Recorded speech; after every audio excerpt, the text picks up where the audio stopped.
Assalamualaikum warahmatullahi wabarakatuh. Salam sejahtera untuk kita semua.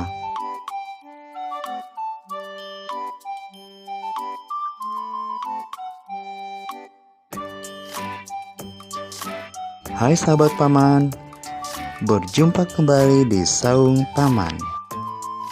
Kali ini Paman dikunjungi teman-teman kelas 4 untuk mempelajari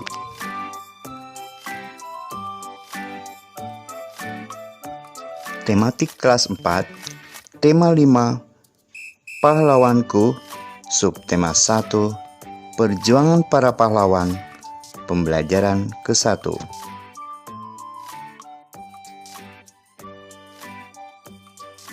Sahabat Paman yang selalu bersemangat, sebelum kita mulai pembelajaran ini, marilah kita terlebih dahulu berdoa. Berdoa dimulai. Amin. Berdoa selesai.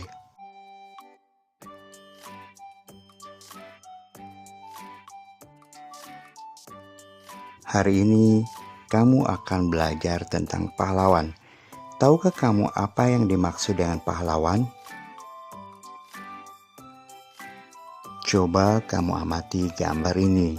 Apa yang mereka lakukan? Bagaimana pendapat kamu mengenai hal itu? Hal baik apa yang dapat kamu contoh? Pahlawan adalah orang yang sangat berjasa, berani dan penuh pengorbanan bagi agama, bangsa, dan negara.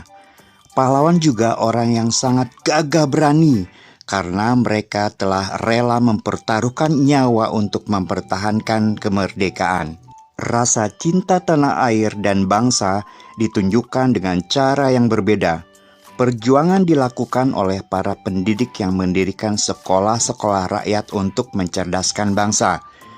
Perjuangan dilakukan juga oleh diplomat yang berjuang menekan kedudukan pihak penjajah di meja diplomasi.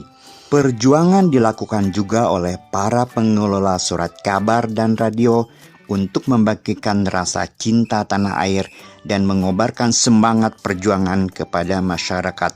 Bahkan, perjuangan juga dilakukan oleh para seniman dan budayawan melalui lagu-lagu perjuangan ciptaan mereka.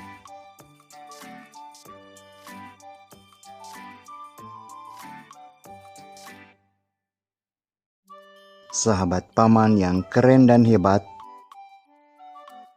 menolong orang lain dengan ikhlas, berani dan gigih merupakan sikap yang dimiliki oleh para pahlawan.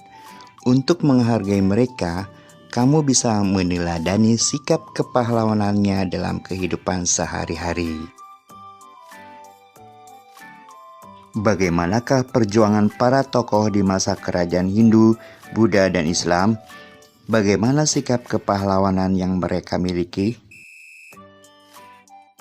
Raja Purnawarman, Panji segala raja. Raja Purnawarman mulai memerintah kerajaan Tarumanegara pada tahun 395 Masehi.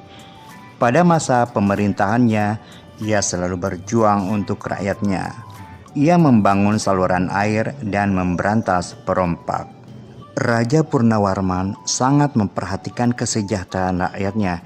Ia memperbaiki aliran sungai Gangga di daerah Cirebon. 2 tahun kemudian, ia juga memperbaiki dan memperindah alur sungai Cupu, sehingga air bisa mengalir ke seluruh kerajaan.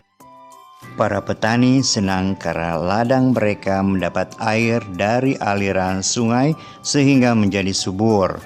Ladang petani tidak kekeringan pada musim kemarau. Raja Purnawarman juga berani memimpin angkatan laut kerajaan Tarumanegara untuk memerangi bajak laut yang merajalela di perairan barat dan utara kerajaan. Setelah Raja Purnawarman berhasil membasmi semua perompak, keadaan menjadi aman.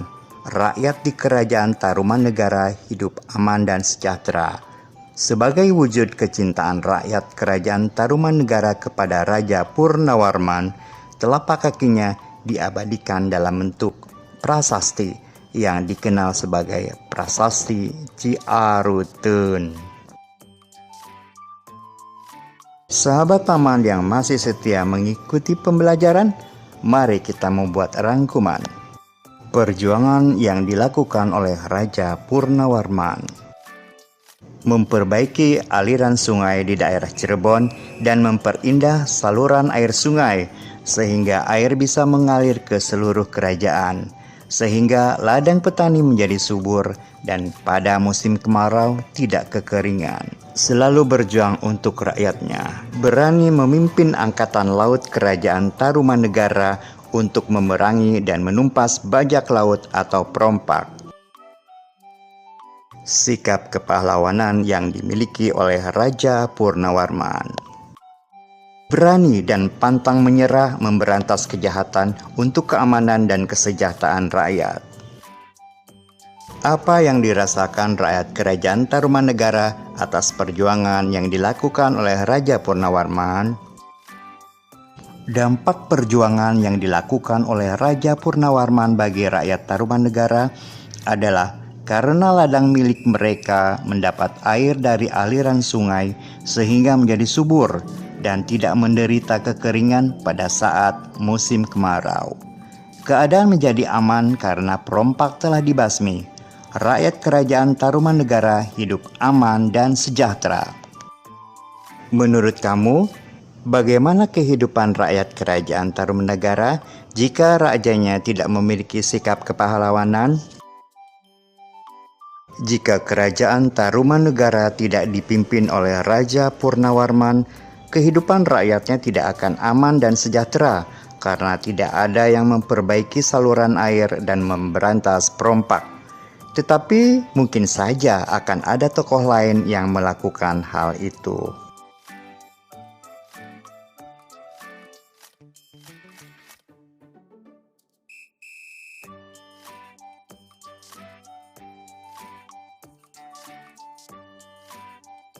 Berikut adalah beberapa tokoh dan peninggalan kerajaan pada masa kerajaan Hindu, Buddha, dan Islam.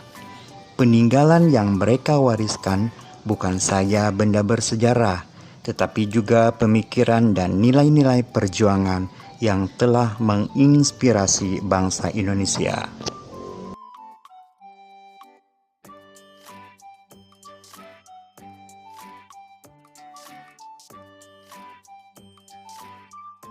Perjuangan apa yang telah dilakukan oleh Raja Balaputradewa?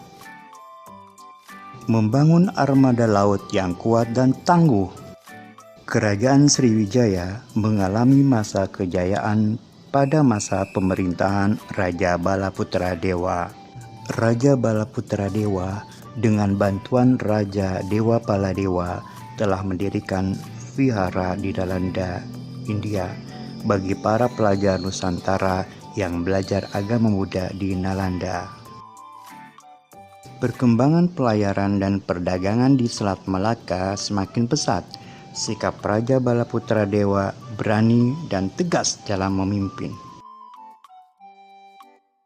Perjuangan apa yang telah dilakukan oleh Sultan Iskandar Muda? Memperluas wilayah Aceh sampai ke semenanjung Malaysia. Aceh mengalami masa kejayaan karena menjadi pusat perdagangan dan pengembangan agama Islam. Perjuangan apa yang telah dilakukan oleh Sultan Hasanuddin? Sultan Hasanuddin sangat gagah berani dalam melawan VOC. Beliau berani mengorbankan seluruh hidup, kesenangan, serta kemewahannya untuk membela kehormatan bangsa dan negaranya. Beliau membela kehormatan negara dan mempertahankan setiap jengkal tanah airnya dengan tetesan darah. Sultan Hasanuddin gigih, berani, dan rela berkorban. Perjuangan apa yang telah dilakukan oleh Gajah Mada dan Hayam Wuruk? Gajah Mada dan Hayam Wuruk telah berhasil mempersatukan Nusantara. Gajah Mada memiliki tanggung jawab yang tinggi dalam mengemban tugasnya, baik saat menjadi prajurit, patih, hingga panglima perang. Ketika kerajaan Majapahit diserang oleh Rakuti, Gajah Mada menyelamatkan Raja Jayanegara beserta keluarganya. Dayu sangat kagum dengan perjuangan Raja Purnawarman. Banyak yang telah dilakukan untuk rakyatnya, sambil duduk di tepi kolam yang jernih airnya. Dayu masih memikirkan jasa-jasa Raja Purnawarman, terutama pembangunan saluran air. Ia berpikir, pasti saluran air tersebut sangat bermanfaat bagi masyarakat pada saat itu. Dayu terus berpikir sambil memandangi wajahnya yang terpantul di kolam. Tahukah kamu mengapa Dayu dapat melihat wajahnya di air kolam? Air kolam dapat memantulkan cahaya. Kamu akan belajar tentang sifat-sifat cahaya melalui percobaan berikut. Sifat-sifat cahaya. Sahabat paman, untuk mengetahui sifat-sifat cahaya, marilah kita melakukan percobaan. 1. Cahaya merambat lurus. Nah, percobaan menggunakan 3 karton tebal dan lilin. Lubangi bagian tengah ketiga karton tersebut. Letakkan karton-karton dengan posisi 3 lubang tersebut sejajar dengan cahaya lilin tepat di belakang lubang. Perhatikan apa yang terjadi. Lalu coba kamu menggeser posisi setiap karton sehingga setiap lubang menjadi tidak sejajar. Perhatikan perbedaannya. 2. Cahaya menembus benda bening.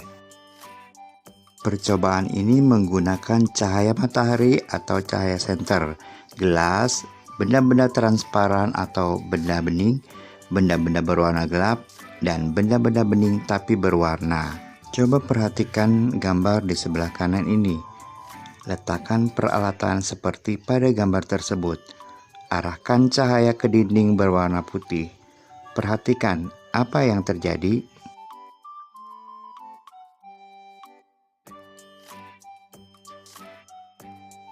3. Cahaya dapat dipantulkan. Percobaan ini menggunakan 2 cermin datar dan senter. Coba pantulkan cahaya senter menggunakan cermin. Cobalah dengan berbagai posisi cermin yang berbeda dan gunakan lebih banyak cermin. Amatilah apa yang terjadi pada pantulan cahaya tersebut.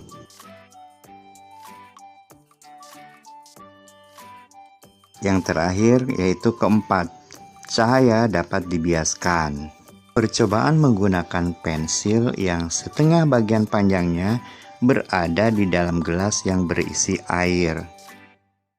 Amatilah pensil dari sisi samping luar gelas. Bagaimana penampakan dan besar pensil dibanding aslinya?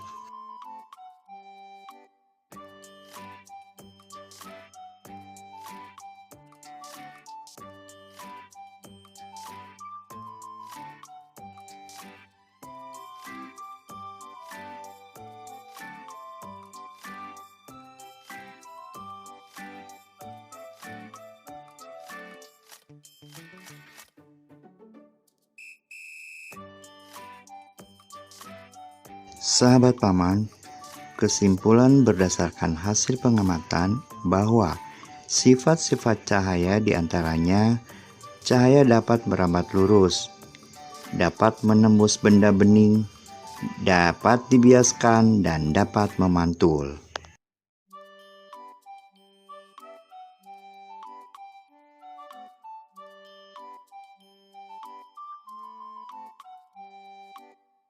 Sahabat paman yang hebat-hebat, dengan demikian selesailah sudah pembelajaran hari ini. Semoga dapat bermanfaat, insya Allah.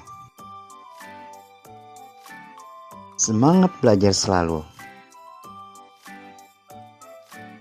Sampai jumpa kembali. Assalamualaikum warahmatullahi wabarakatuh.